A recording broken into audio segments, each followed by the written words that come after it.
আবারও ভেবে দেখা দরকার যে কোথাও ভুল হচ্ছে কিনা। এই যে ওএসডি করা হচ্ছে, বাধ্যতামূলক রিটায়ারমেন্টে পাঠানো হচ্ছে, সেগুলো ঠিক আছে কিনা ভাবা দরকার এই কারণে যে এবার যেটা সর্বশেষ খবর সেটা হলো বিগত ৩ নির্বাচনে দায়িত্বে থাকা ডিসিদের ২২ জন বাধ্যতামূলক অবসরে, অন্যদের ওএসডির সিদ্ধান্ত। এটা ঠিক। ডিসিদের অবস্থা ছিল যে তারা এক একজন মানে জেলার দায়িত্বপ্রাপ্ত আওয়ামী লীগ নেতা, মানে ও ডিসি উনি আওয়ামী লীগ নেতা, জেলা আওয়ামী লীগের যে সভাপতি তিনি আওয়ামী লীগ নেতা, সব আওয়ামী লীগ নেতা হয়ে গেছিল, এটা সত্য। কিন্তু সেই সংখ্যাটা কত বা সেটা পুঙ্খানুপুঙ্খ বিবেচনা করা হচ্ছে কিনা আমার কেন জানি ভেতরে গভর্নমেন্টের এই এলোমেলো অবস্থা দেখে ভয় লাগে যে কোনো সিদ্ধান্তে ভুল হচ্ছে কিনা। এমনিতেই প্রশাসনের অবস্থা খুব নাজুক। এই প্রশাসন একদম ধ্বংসপ্রাপ্ত। এটার উপরে ভর করে কোনো পলিটিক্যাল মানে অন্তর্বর্তী সরকার যে কিভাবে ঠিক আছে আল্লাহ জানে, পলিটিক্যাল গভর্নমেন্টেরও খুব কঠিন হবে। কারণ আপনি ১৫ বছরে এই দলবাজ প্রশাসনের সাথে আপনি একদম যুক্ত হয়েছেন, সিনিয়র সেক্রেটারি থেকে শুরু করে সচিব পর্যন্ত অনেকেই একেবারে ভয়ঙ্করভাবে যুক্ত। তো এরা কোনো না কোনো জায়গায় এই স্বৈরশাসনের সাথে যুক্ত হয়েছে, এখন তাদের তোষামোদি করেছে। কেউ স্বেচ্ছায়, কেউ বাধ্য হয়েছে। কেউ বিপ্লবীগিরি দেখানোর কোনো সুযোগ ছিল না, সুযোগ থাকলে মানে সে কতল হতো। দু একজন ওই সেগুলো তো তারা আগেই বাদ দিছে। তো বা যারা একটু নিরীহ গোবেচার প্রকৃতি তারা পরিস্থিতি মেনে নিয়ে চুপ করে বসে থাকছে। এখন তারাও এখন কোপানলে পড়ছে কিনা, এখানে একটা শ্রেণী বিভাজন করা দরকার ছিল কোনো, এটা খুব ভালোভাবে দরকার। আরেকটা ব্যাপার দেখেন, ৩টা নির্বাচনে আমাদের কই, নুরুল হুদা কই, হাবিবুল আওয়াল কোথায়, তারপরে 14তে কে ছিল, রকিব উদ্দিন কই। আগে তো ওইগুলোরে ধরবেন। প্রথম তো নির্বাচন কমিশন দায়িত্ব দিল রিটার্নিং কর্মকর্তা যারা ডিসি। তো নির্বাচন কমিশন কি দায়িত্ব ফেল করেনি? তারা নির্দেশনা দিচ্ছিল ঠিক মতন। দায়িত্ব তো প্রথম হচ্ছে নির্বাচন করছে তারা। সবচেয়ে বড় দায়িত্ব তো পলিটিক্যাল গভর্নমেন্টের, বুঝলাম।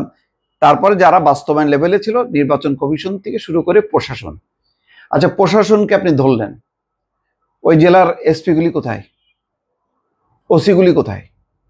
নানান স্তরে একটা একটা জেলার নির্বাচনে অনেকগুলো স্তর থাকে, সেই স্তরে সবাইকে কি আপনি আনতে পারছেন নাকি শুধু প্রশাসনের উপরে ছুরি চালাইতেছেন? এটা একটু আরো পুঙ্খানুপুঙ্খভাবে বিচার করার দরকার ছিল।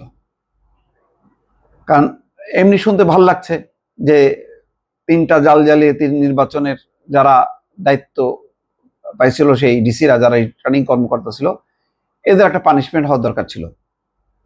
সেই দরকারের মধ্যে আমি মনে করি অগ্রাধিকার হচ্ছে যারা একদম দলবাজ।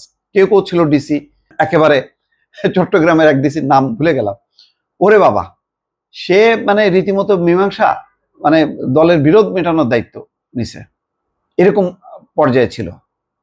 তারপরে স্লোগান দিতেছে, ভাষণ দিতেছে। এরা কি পলিটিক্যাল লোক নাকি প্রশাসনের লোক বোঝা মুশকিল। মনে হয় যেন এর মানে কোনো কোনো জায়গায় আমি শুনতাম যে আওয়ামী লীগের লোকরা পর্যন্ত বিব্রত হইতো যে প্রশাসনের লোক এত সুন্দর করে বক্তৃতা দিতে পারে, আমরা সারা জীবন রাজনীতি করে এত সুন্দর বক্তৃতা দিতে পারি না।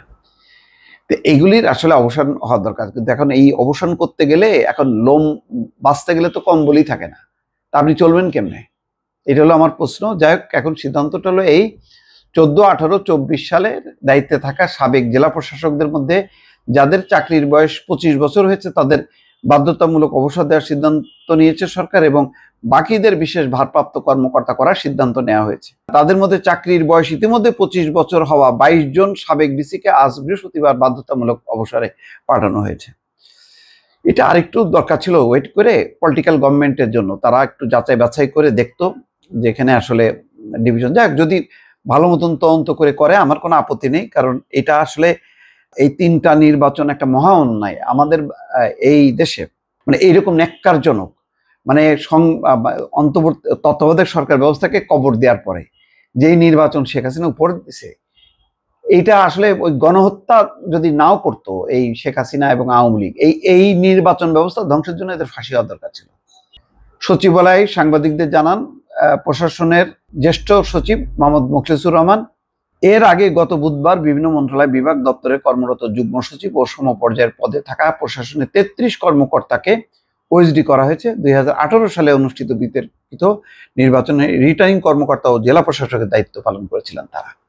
দেখা যাক মানে আর অন্যান্য যারা জড়িত ছিল তাদের কয়েকজনকে ধরা হয়, এটাও একটু দেখতে হবে দর্শক, একটু অপেক্ষা করতে হবে আর কি। ভালো থাকবেন, আল্লাহ হাফেজ।